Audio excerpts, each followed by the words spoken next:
Through the window of the Eagle, Armstrong and Aldrin see what no human eyes have ever seen before. Their spacecraft casts a long shadow across the undisturbed dust of centuries.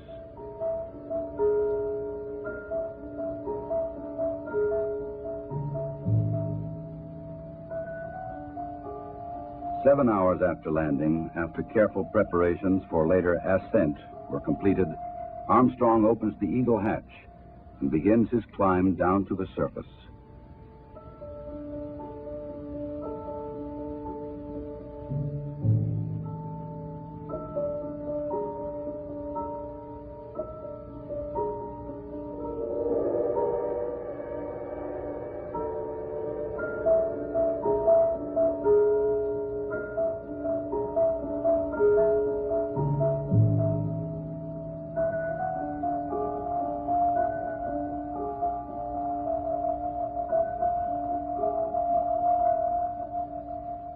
The first footsteps on this strange new world must be taken cautiously.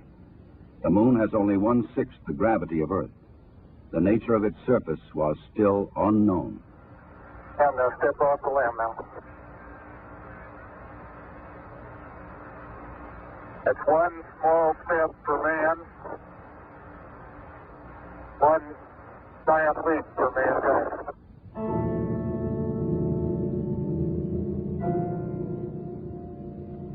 Once on the surface, Armstrong scoops up a small sample of lunar dust and rock, precaution against the possibility of an emergency takeoff.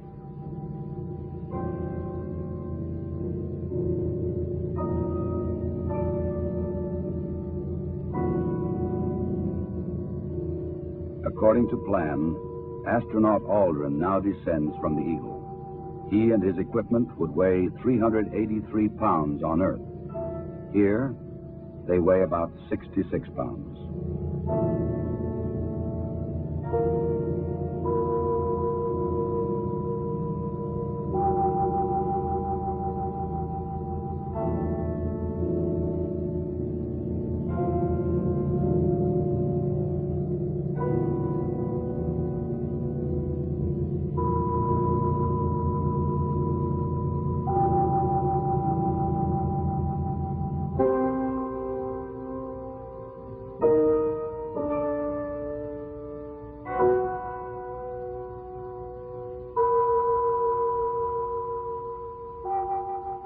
For a brief moment, the first men on the moon stand and look at the stark, lonely landscape around them, an experience which no one before them can share.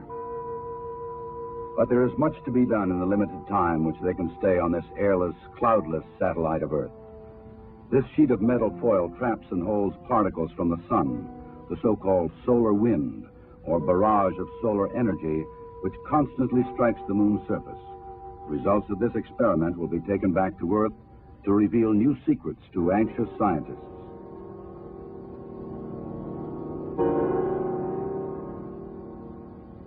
An American flag is left behind on the moon, together with medals honoring American and Soviet spacemen who lost their lives in earlier space tests, and a small disc carrying messages of goodwill from 73 nations on Earth.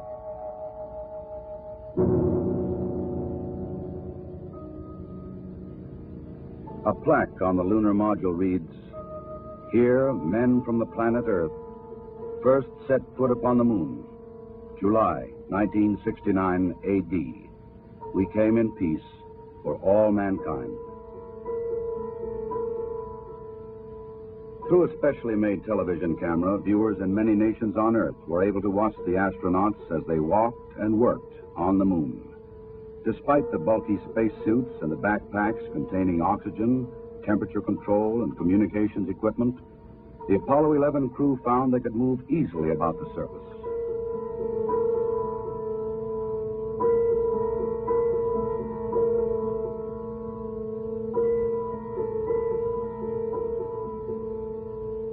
Because there is no wind or rain on the moon, these footprints will remain for centuries.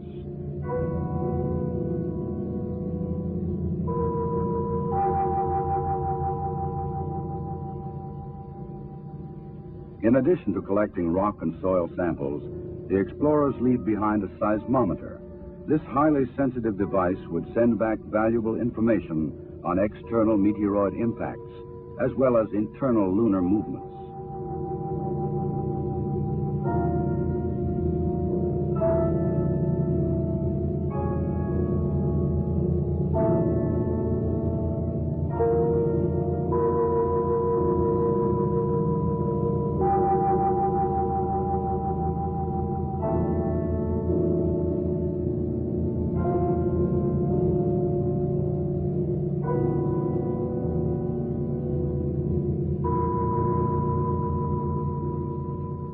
A 100-prism laser reflector would help man to measure the exact distance from Earth to Moon to an accuracy of 6 inches.